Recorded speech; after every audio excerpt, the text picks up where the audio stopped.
Welcome to the Deep Dive, where we take the firestorm of a cultural conflict, the interviews, the fan outrage, all the detailed critiques, and we try to distill it down into something you can actually use to understand the bigger picture. Yeah, and our goal here is never to take sides. We're just trying to map the terrain, really, to show you where the friction points are in modern media. And today we are charting a course through, a really volatile world. We're talking about legacy television franchises. Specifically, we're plunging right into the controversy around the new spin-off, Spartacus, House of Ashur.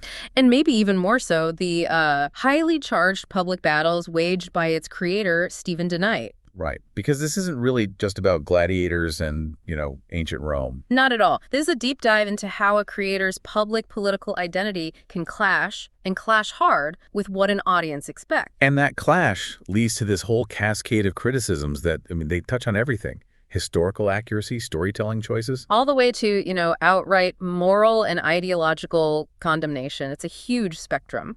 And the material we've pulled together for this is, it's really rich. It's complex. We've got detailed transcripts of these superheated social media exchange, which kind of set the stage. Okay. And then we've juxtaposed those against the creator's own, much calmer pre-controversy defense of his narrative choices in interviews. So you see both sides of him, the public persona and the professional one. Exactly. And most compellingly, we have this comprehensive critical commentary that moves way beyond just, I didn't like the acting. Right. It connects the show's creative decisions directly to what it perceives as a political agenda, even giving it a name, intersectional feminism. And it concludes with this truly surprising theory about why the show might not be a huge commercial success. It's a wild. So our mission today is to explore this whole dynamic. How does a creator's openly stated politics intersect with their creative? And then how are those choices, especially the ones that break from historical expectations, how are they interpreted by a very vocal part of the audience as, an explicit agenda? We're basically using this specific fight over Spartacus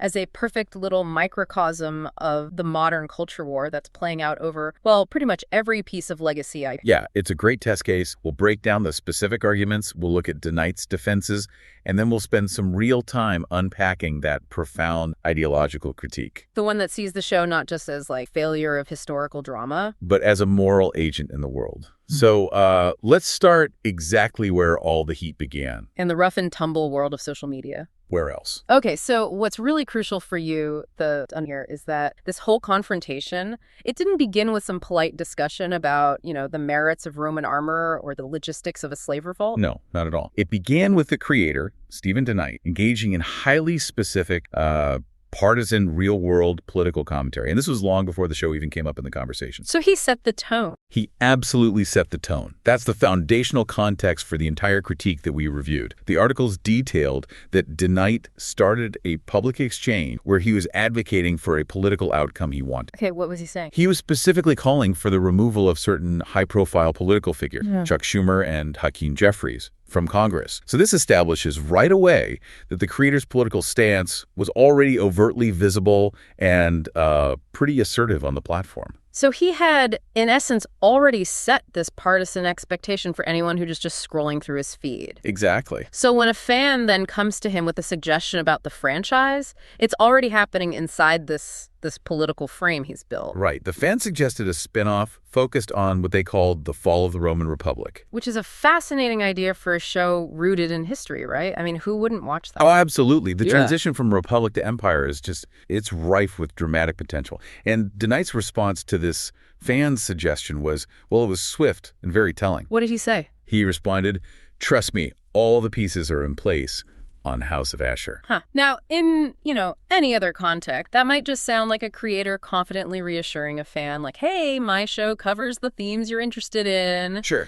But this is where the critical analysis view takes this massive speculative. It ties that comment directly back to DeKnight's initial political. And that's where the analysis shifts from, just factual reporting to a full-on ideological interpretation. Okay. The commentary suggested that DeKnight might not actually be talking about the historical facts of the Roman Republic's transition. What would he be talking about? Well, they speculate that he is projecting his personal political wishes onto the narrative of his show. Oh. The sources suggest that the creator, based on his advocacy for removing certain politicians, might be channeling a political fantasy about, say, the fall of the President Donald Trump administration or the fall of MAGA. Or, as they put it, the fall of any of his political enemies here in the United States. Precisely. That is an astonishing extrapolation. I mean, to connect a centuries-old historical setting directly to contemporary U.S. political fights based on one social media. Well, it requires the critics to believe that the creator is using the source material purely as an ideological vehicle,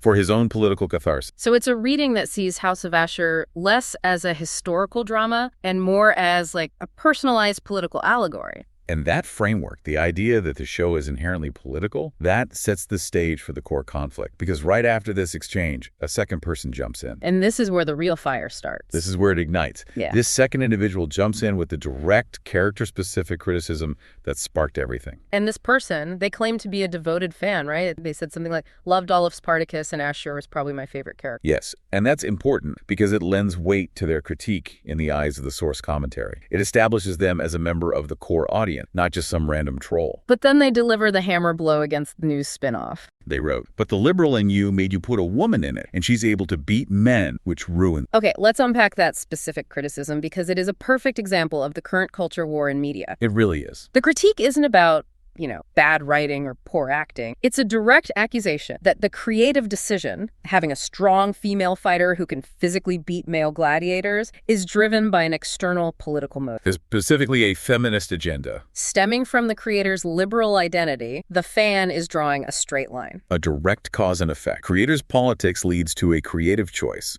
which leads to a ruined show. That's the essence of the woke agenda accusation we see applied to so much legacy IP these days. And DeKnight's response, it was not only dismissive, it was profoundly polarizing. He first tried to separate the motivations, which is, a classic artist's defense. He wrote, nah, that was the storyteller in me. So he was asserting artistic purity. The choice was dictated by the needs of the narrative, not by politics. Yeah. But he didn't stop there. No, he did not. He immediately pivoted and delivered this political charged retort that basically sealed the critic's interpretation. He told the fan, the liberal in me is the one telling you to expletive off into the sun with that weak alpha male crybaby shit. Off you go. And the sources just seized on that language instantly. Of course they did. They argue that by using terms like weak alpha male crybaby shit, DeKnight was, consciously engaging in an ideological battle. He was validating the fan's political framing, even as he was trying to deny it in the previous sentence. It becomes what the sources called a tacit admission. Exactly.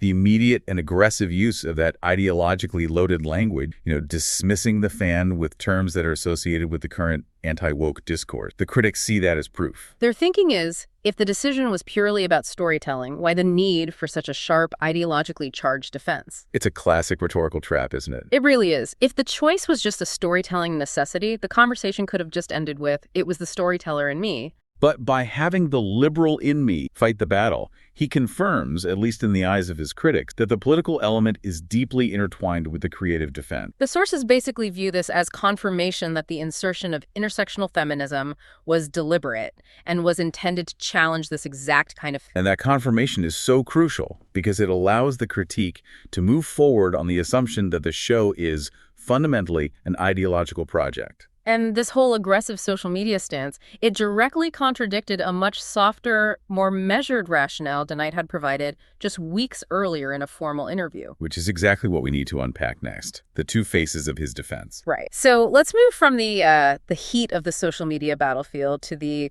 cooler, more reasoned environment of a pre-release interview. We need to compare DeKnight's highly emotional political retort with his earlier stated rationale for the... The sources really highlight this stark paradox. You have the social media clash, which implies an admitted ideological drive, and yet in an earlier TV Insider interview, DeKnight had seemed to deny any conscious political intent behind the cast. And that interview, it took place weeks before the online meltdown. He was asked a very specific question about the show's main black female lead character, the Gladiator. Yeah, the journalist asked if the spectacle of her presence and her representation in the narrative would bleed out into the real world as, a political statement. Which is a direct invitation to talk about the socio-political impact of representation. It is. And DeKnight's answer at that time was the classic non-political defense. No, I really never even considered it. First and foremost, I just want to tell a good, interesting story first. That's his stated motivation. He even elaborated a bit by saying he was really looking for new angles that we hadn't explored in the original series. Right. The original Spartacus franchise had already explored so much of the arena and the Bacchetas, so they needed new ground. And this desire for a new angle, that's what led them directly to the character at the heart of the later fan. The Gladiator, the female Glad. Tonight explained that he and Rob Tapert, a co-creator, always wanted to introduce the Gladiatrix into the show. It was apparently a long-held creative desire. But right away, they ran into a problem it's fundamental to any historical drama. The constraints of the timeline. Yeah, and even though the original Spartacus was, hyper-violent and somewhat fictionalized, it was still anchored in a specific historical period. The Third Servile War, circa 70-71. Exactly. And the historical barrier for the Gladiatrix was chronological. Their research showed that female gladiators, the gladiatrices, didn't appear on the scene until around 80 years later than the original Spartacus timeline. 80 years? Yeah, they were well outside the historical window required for the events surrounding Ashur and the aftermath of the rebellion. That's a significant historical break. 8 decades is not a minor adjustment, it's a full lifetime. So the question becomes, how does a creator introduce a character they really want if history explicitly says they weren't around? They needed a justification, a narrative device, to rationalize this deliberate break from fidelity. And this is where DeKnight introduced what he called the what-if concept. A concept designed specifically to overcome historical constraints and fulfill that creative desire. And the specific premise for this historical break, it centers entirely on the survival of Ashur, the spin-off's main character, who, by the standards of the original series, should be dead. Right. DeKnight frames Ashur being alive as a butterfly event. Okay, a butterfly event, like from chaos theory, where one small change in the past can have huge, unpredictable effects. That's the idea. DeKnight explicitly stated that Ashur's survival will start to change history. This is the core mechanism he cites that allows him to break away from history and justify introducing the female gladiator into a timeline where she had no historical right to exist. So the logic is kind of layered. We want a gladiatrix. History says no for 80 years. But since Ashur survived, we have an excuse, a narrative say that historical events are now off the rail. And that justifies the inclusion of the character we wanted all along. It's a pretty elegant solution to a creative problem, I guess, assuming the audience buys into the butterfly event premise. And this is precisely where the source critique launches its attack. Mm-hmm. They view the reliance on this fantasy mechanism, the butterfly effect, not as an elegant solution, but as an explicit admission of prioritizing agenda over accuracy. So if the history is broken, the critics are arguing, then the creator is no longer staying true to... Right. And if history is abandoned, what's left to guide the creative decisions? And according to the source analysis, what's left is agenda. Exactly. They dismiss the butterfly event justification as DeKnight just blowing smoke to cover the true motivation, the intentional push of woke ideology and intersectional feminism. So in their reading, the inclusion of a Black female lead who can overpower men was always the goal, and the butterfly effect, a convenient narrative shield to fend off It's a deep cynicism about the creative process. It is. The critics believe that the necessity of fulfilling a perceived political mandate, having a strong female lead who challenges traditional power structures, outweighs the integrity of the historical setting. And that the creator is using fantasy trope to retrofit history to meet a political demand. And that cynicism is only reinforced when they look back at his social media. Right, because when he dismissed the fan using alpha male crybaby shit, the critics connected the dot. The creator defends his butterfly event by claiming he's a storyteller, but then he proves his liberal intent by fighting the fan on Ideological. And for the source material, this solidifies the argument that the show is driven by a And what's fascinating is how quickly this goes from a debate about a single character to a much, much broader ideological condemnation. This substitution of fidelity for agenda, as the critics see it, leads us directly into the third part of the source material's deep dive, a comprehensive moral critique that labels the entire franchise not just as historically loose, but as morally corrupt. To really understand the intensity of the critique in this section, we first have to recognize the fundamental moral perspective that the source commentary is operating from. They're viewing the content through a strict theological lens. Very much so. And their assessment of the original Spartacus series is harsh. It sets a very low bar for the entire franchise. What do they say about it? The commentary characterizes the original show as a den of hedonism and pornography, preying on viewers' lust to lead them into damnation. Wow. Okay, so that establishes the baseline. The show, from this viewpoint, has always been morally dangerous because of its overt focus on violence, sex, and lust. That's the starting. And if the original series was characterized by lust, the new critique argues that in House of Ashur, DeKnight is taking a further step toward ideological harm. How so? They argue he's explicitly pushing and attempting to normalize what the sources term sodomy through the show's character depiction. And it's crucial here for you, the listener, that we are reporting impartially on the language used by the source commentary. We are detailing their moral analysis, which moves the debate beyond political labels like woke and into these explicit theological terms. Yes, that's a very important distinction. Yeah. And the specific example they cite involves a gay gladiator character named Chorus. The critics focused heavily on DeKnight's explanation for how he chose to depict this character. Why? Because it wasn't just the presence of the relationship that fueled the critique as much as the tone used to norm. Ah, okay. So DeKnight's stated perspective on depicting this same-sex relationship within the brutal world of ancient Rome was that he wanted to show it as basically unremarkable. Right. He summarized this by saying, "I always say there are no coming-out stories in Spartacus because nobody cared." That's a powerful statement.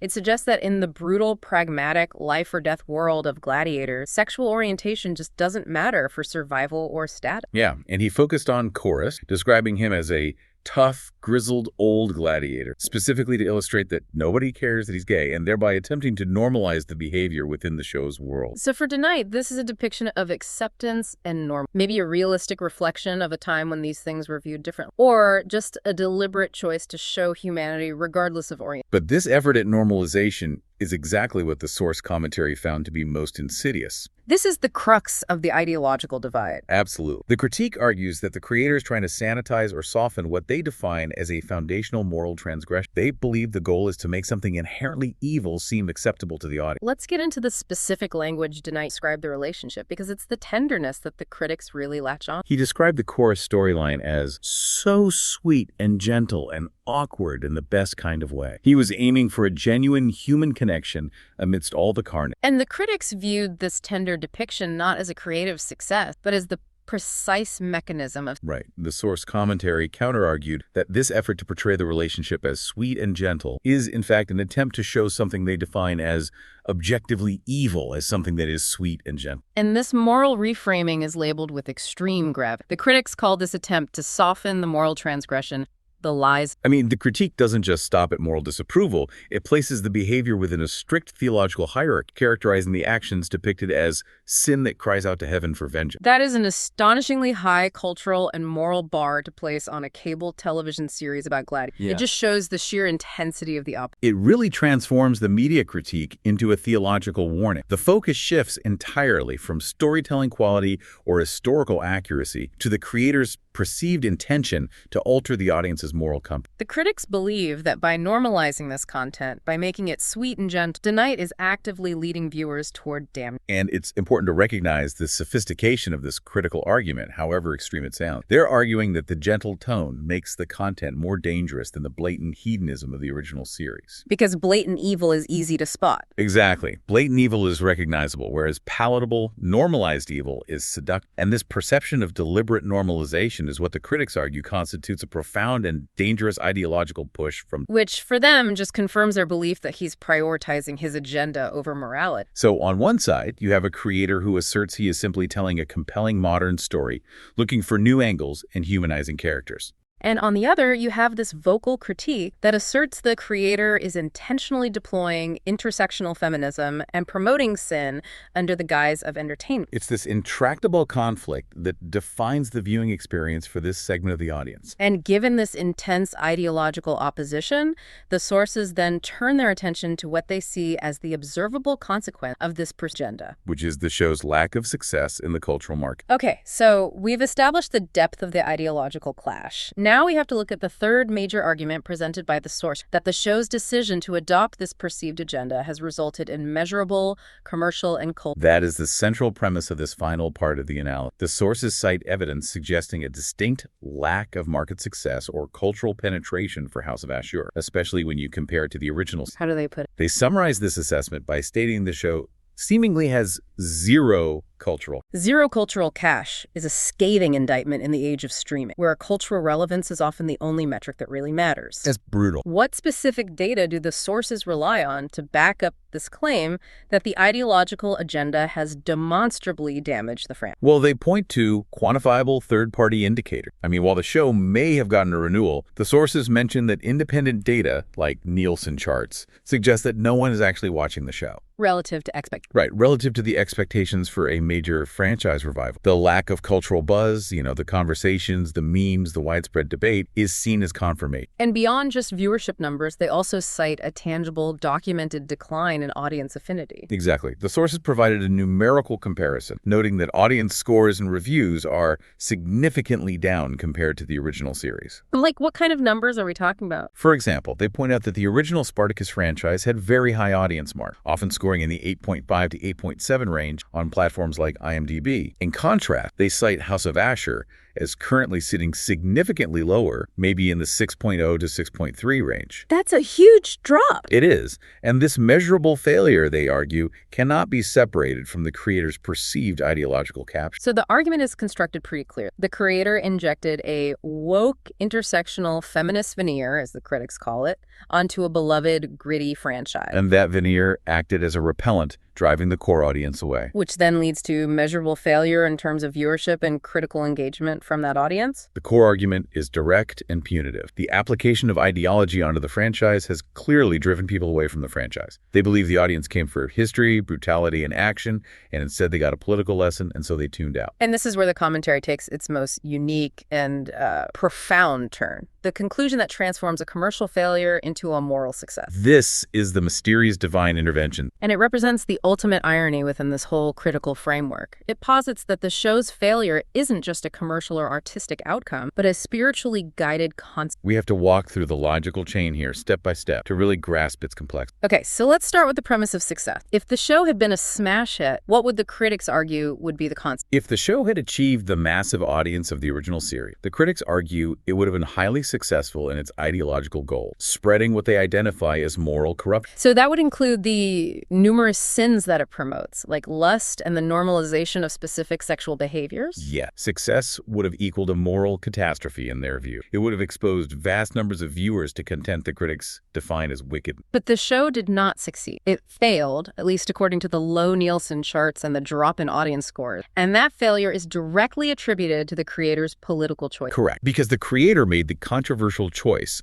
to apply the perceived political veneer, the woke intersectional feminist veneer. It alienated the very audience that might have tuned in for the historical action and the brutality. Which were also elements of the content the critics morally condemned. Exactly. The ideological push, which was intended to modernize the franchise, inadvertently created a viewing deterrent. So the argument is that the creator's decision to inject ideology caused the commercial failure, and that commercial failure, in turn, served as a protective shield for the audience. You've got it. The ideological choice repelled people from all the content, including the morally objectionable content the critics feared in the first place. That is the exact conclusion they draw.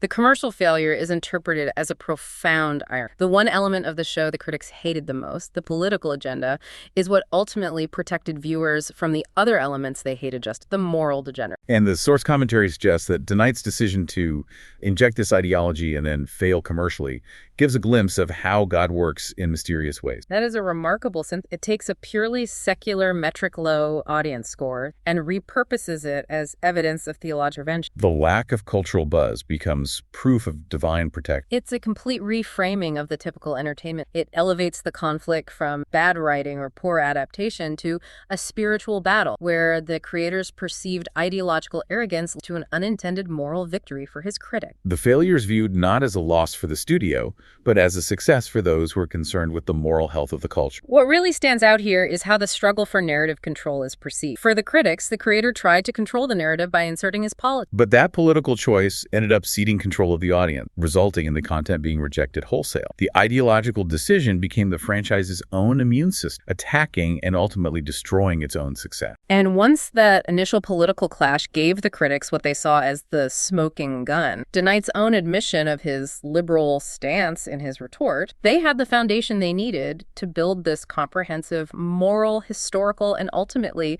theological condemnation of the entire project. This whole deep dive just reveals the incredible stakes that are attached to legacy IP today. A fight over one character quickly spirals into a critique of historical fidelity, moral standing, and ultimately the hand of destiny guiding the Nielsen chart. It's a fascinating study in how identity politics, both of the creator and the critic, are now, they're inextricably linked to creative output, regardless of the creator's stated intent to simply tell a story. It seems almost impossible to separate them now. Okay, let's bring this all home and synthesize the key tension. So this deep dive has, I think, meticulously mapped the layers of conflict surrounding Spartacus, House of Ashur. We began with that immediate, really charged online clash, where the creator's pre-existing political advocacy was used to interpret his artistic choices. Right. The fans' critique about a feminist agenda was quickly validated, at least in the critic side, by DeKnight's use of that aggressive ideological crybaby. Then we explored the critical tension between the creator's political identity and his artistic defense. DeKnight tried to defend the Gladiatrix as a necessity of storytelling, justified by that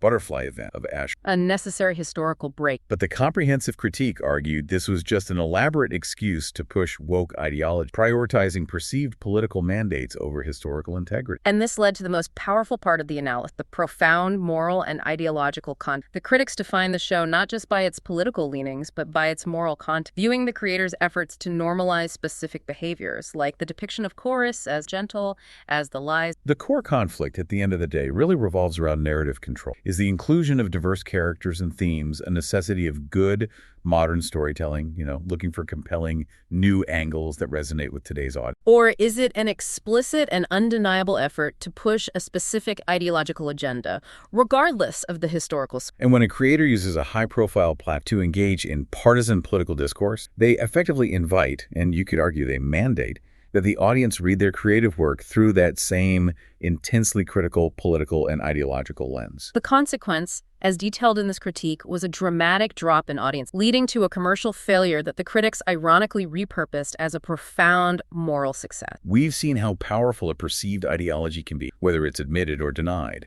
in determining a piece of art's fate. The influence of this perception can ironically deter audiences, leading to these unexpected cultural consequences that go way beyond typical ratings analysis. So here's the final provocative thought for you, the listener, to mull over. Does the attempt to infuse a perceived political veneer established, historically focused franchises ultimately risk alienating the core audience who came for the history and the act? Or, in today's media, is the ideological reading of every creative choice simply an unavoidable and essential part of how art is made, consumed, and judged, forcing creators to choose between historical fidelity or